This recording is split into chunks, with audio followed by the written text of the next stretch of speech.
Hello students, in this video we are going to discuss about quality attributes of embedded system from 4th module.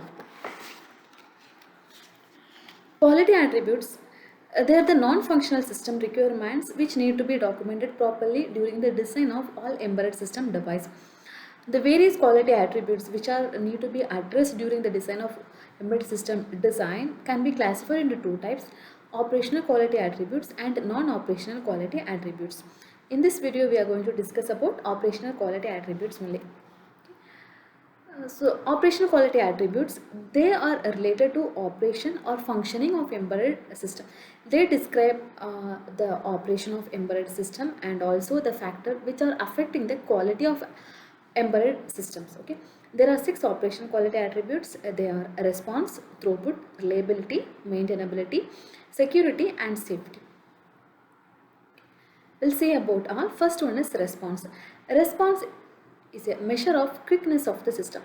It tells us through this we can get idea about how fast our system is tracking the input variables and how fast our system is responding with the input variables.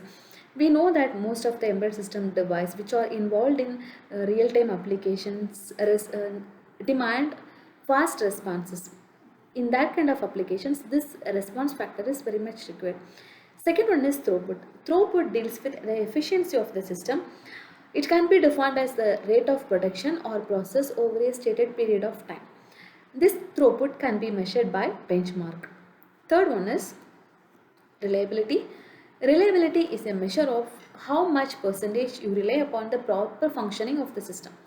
There are two terms used in defining the reliability of the embedded system. They are mean time between failures, mean time to repair. The mean time between failures can be defined as the average time of the system, how long it is functioning properly before the failure occurs. The second one, mean time to repair. It can be defined as the average time of the system, how much it's spent on repair. Next one is maintainability. Maintainability deals with the support and maintenance to the end user or a client in case of any sudden breakdown or product failure or under routine basis checkup. This maintainability can be classified into two types: scheduled or periodic maintenance and maintenance to unexpected failure. First one, scheduled or periodic maintenance. This also called as preventive maintenance. This is the maintenance that is required regularly after a periodic time interval. Example, we can say periodic cleaning of air conditioner and refilling of printer cartridge. Second one is maintenance to unexpected failure. This also can be called as corrective maintenance. This maintenance involves due to any sudden breakdown in the functioning of the system. Example, we can say the air conditioner is not powering on, or the printer is not taking the paper in spite of full paper stack. Next one is security. There are 3 cornerstones of information security. They are confidentiality, integrity and availability. Confidentiality, it deals with protection of data from an unauthorized disclosure.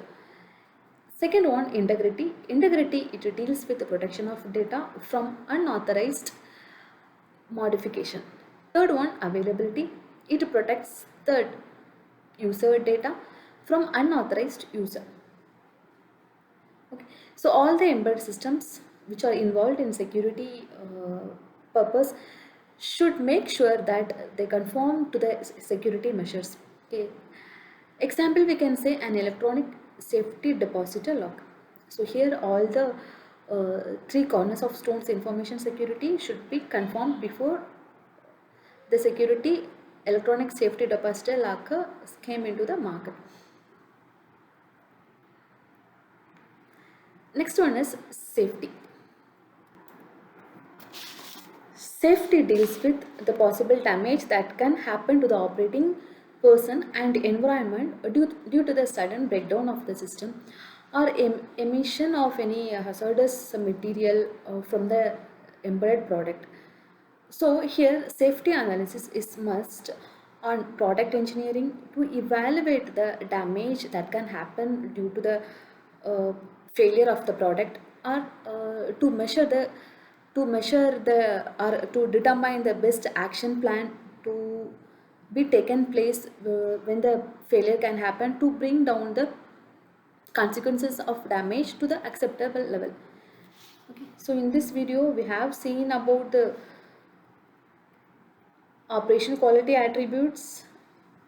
We have seen about a response, throughput, reliability, maintainability, security and safety. Thank you.